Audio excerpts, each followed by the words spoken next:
Over the course of Law & Order's remarkable 20-season run, the procedural hit produced many beloved stars, and bid many of them farewell. The reasons for leaving varies from person to person, but here are the reasons why so many stars quit Law & Order. Dun dun! Chris Noth was one of the first breakout stars of the Law & Order franchise. He debuted in the show's pilot episode as cocky junior detective Mike Logan, and remained on the show for 5 years until his character was written out in 1995. Detective Logan, always a bit of a hothead, suffered a forced transfer to a police unit in Staten Island as punishment for punching a local politician on trial for murder. Noth would do well for himself in TV, co-starring on Sex and the City as main love interest Mr. Big, disgraced attorney Peter Florek on The Good Wife, and reprising the Detective Logan character in the latter seasons of Law & Order: Criminal Intent. There were certainly no hard feelings when Noth left the original Law & Order. Producers let him go after 5 seasons because they couldn't afford him. Producer Dick Wolf told the AP that Noth was set to renegotiate his contract, and if he'd stayed on, they wouldn't have been able to afford his pay raise. Dolores Robinson, head of Noth's management team, told the outlet, "He's really sorry that they couldn't get it together, but he's had 5 great years." It may come as a shock to some, but Law & Order really only ever produced one viable big-screen force: Benjamin Bratt. From 1995 to 1999, Bratt portrayed Detective Ray Curtis, a guy who tries his best to be an upstanding family man, cursed with a nasty temper that he takes out on suspects. Bratt received an Emmy nomination for his work, one of just 5 Law & Order regulars bestowed with the honor. Still, after nearly 100 episodes, Bratt was ready to move on, telling the New York Post, "After 4 years, I felt like it was time to get back home to my family." Bratt, who got married in 2002 and welcomed his first kid in 2003, was not done with acting, however, starring in hits like Miss Congeniality and Doctor Strange. Fred Thompson brought an air of authority and a palpable world-weary sensibility to his Law & Order role of powerful District Attorney Arthur Branch. He pulled from real-world experience. In the 1970s, he served as U.S. Senate counsel during Congress' investigation into President Richard Nixon's role in the Watergate break-in scandal. In 1977, after Tennessee Parole Board Chair Marie Rajanti challenged deep-seated corruption and then sued for wrongful termination when she was fired, Thompson represented her and then played himself in Marie, the 1990 movie about Rajanti's case. Thompson proved to be a magnetic screen presence, but then went back into the political sphere, winning a special election to the U.S. Senate representing Tennessee in 1994 before being re-elected to a full term in 1996. Opting not to run again in 2002, Thompson came aboard Law & Order, then left to give politics another try, this time with his eye on the 2008 Republican nomination for president. You know, one day this chair is going to be empty. I'm no politician, Arthur. Yeah, everybody says that. He didn't do well in early primaries and quickly ended his presidential run, then took on a few more acting roles before his death in 2015.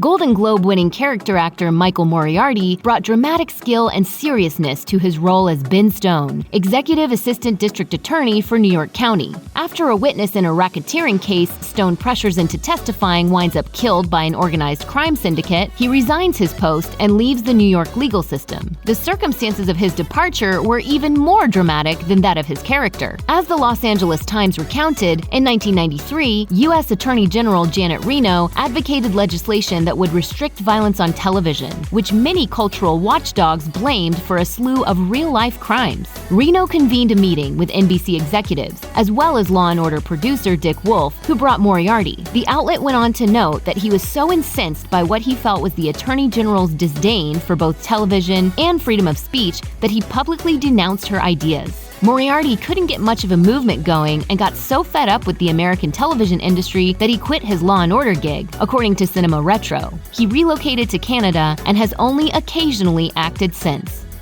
Since they're already in New York, many theater actors moonlighted on Law & Order, one of the few major dramatic TV productions that filmed in New York in the 1990s and 2000s. Among them, Jesse L. Martin. After a couple of roles in Broadway shows, Martin landed the part that would change his career: HIV-positive college professor Tom Collins in the original production of Rent, an award-winning major commercial hit and culturally important rock musical. Launched to fame by the beloved show, Martin joined the regular cast of Law & Order in 1999 as junior detective Ed Green, partner to Jerry Orbach's seasoned Lenny Briscoe. Martin turned out one of the longest tenures in Law & Order history, portraying Detective Green for 9 years and nearly 200 episodes. The reason he left? Broadway was calling him home, as he told Entertainment Weekly. "I need to get back on stage before I get too scared to do it again." In 2010, Martin starred in a production of The Merchant of Venice.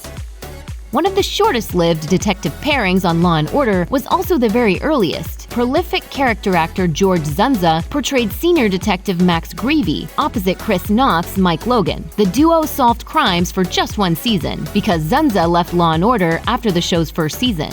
Dzundza decided to walk away because the show evolved away from the premise it had when he was cast, telling Pop Entertainment, "As the season went on, I saw that the stories were becoming more Dragnet-like. I said no, this is not for me. This is not what I signed on to do." Adding to his creative differences with Law & Order writers, Dzundza didn't like doing the show on a personal level. He lived in Los Angeles and had to commute to the show's New York shoots, a grind of which he quickly tired. The one performer more closely associated with the show than anyone else was Jerry Orbach. For nearly 300 episodes from 1991 to 2004, he played senior detective Lenny Briscoe, a grizzled veteran of the NYPD who'd make brilliant crime-solving deductions as often as he had a sarcastic quip about a victim or suspect. From the blood spatter, he hit the bricks right about here. And some good Samaritan shoved him under the cab. Clean New York is a happy New York.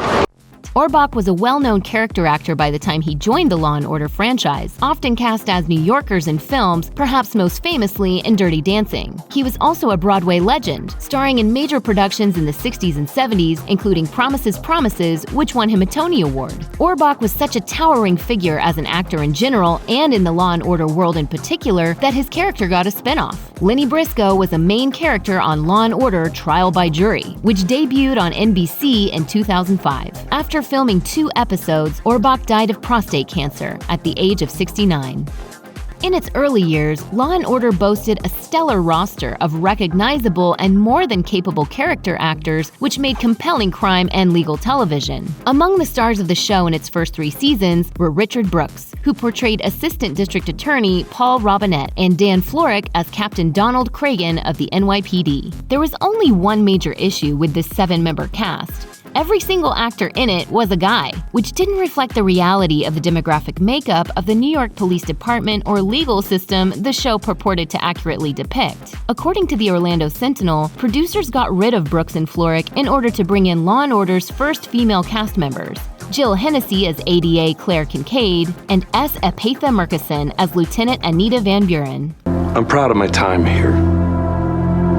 And I'm honored and grateful to have worked with the finest unit of detectives I've ever known. Law & Order didn't completely eliminate them, however. Brooks reprised his role a few times over the show's run, while Florek brought Captain Cragen to the franchise's first spinoff, Law & Order Special Victims Unit. For an actor whose passion and job is inhabiting different individuals and telling their story, working on Law & Order can get uninteresting after a while. That's seemingly what happened to Jill Hennessy, who portrayed Assistant District Attorney Claire Kincaid on the series from 1993 to 1996.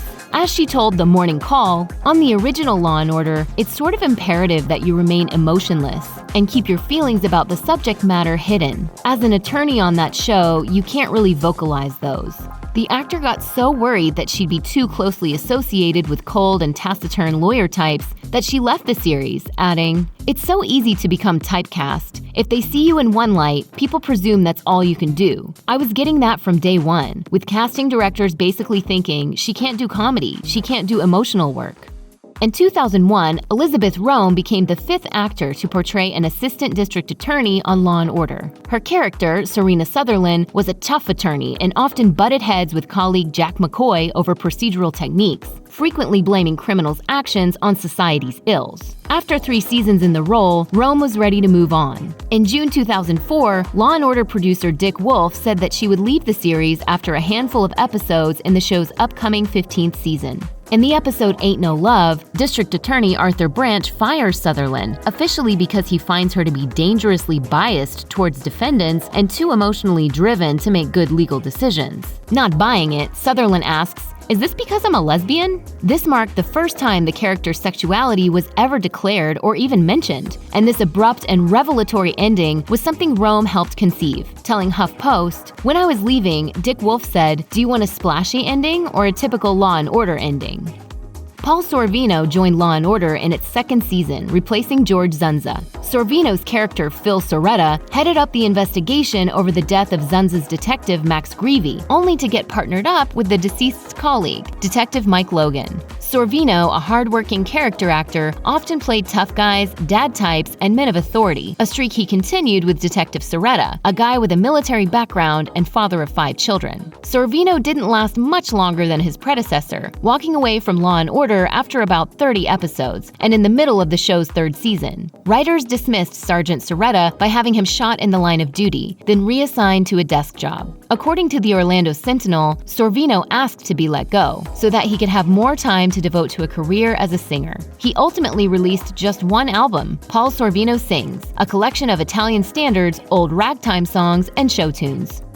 Angie Harmon joined the cast of Law & Order during its 1998-99 season. Replacing Carrie Lowell's character, Assistant District Attorney Jamie Ross, Harmon played politically and socially conservative Assistant District Attorney Abby Carmichael. In April 2001, Harmon announced her intention to leave Law & Order after 3 years.